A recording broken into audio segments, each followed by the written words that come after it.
मेळघाटात आता तुम्हाला सगळ्यांना माहीत आहे एक फूड पॉयझन झाले होतं सेंट्रल किचनच्या माध्यमातून टिटांबा आश्रम शाळेत झाले.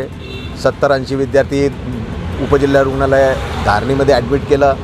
दुसऱ्या दिवशी लगेच आदिवासी विकास मंत्री आले. त्यांनी सेंट्रल किचन बघितलं. टिटांबा शाळेत जाऊन पाणी केली आणि पाणी केल्यानंतर तो लगेच चालला गेला. दुपारी निघाला तो आणि दुपारी निघाल्यानंतर संध्याकाळच्या जीवनात आणखी आश्रमशाळा सावलीखेडा आणि आश्रमशाळा बीजदोडीमध्ये फूड पॉयझन झालं.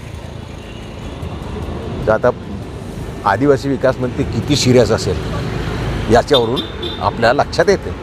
मंत्री येऊन गेल्यावर त्याच दिवशी संध्याकाळी 20 बाधा झालं होणे म्हणजे हे काही योग्य वाटत नाही आहे. मला वाटतं की अशोक उईके साहेबांनी तर राजीनामा स्वतःहून द्यायला पाहिजे. स्वतःहून देऊन टाके की माझ्याकडून काही होत नाही, मी त्या लायकीचं नाही आहे आणि म्हणून मी राजीनामा देतो असं मुख्यमंत्री एवढं त्यांनी राजीनामा दिला पाहिजे असं मला वाटते. नाही तर आम्ही तो राजीनामा मागणारच आहोत. आमची मागणीच आहे की तुमच्याकडून काम होतच नसेल तर तुम्ही राजीनामा द्या आणि मोकळा मस्त आमदार की आपला विधानसभा सांभाळा अशी माझी मागणी आहे.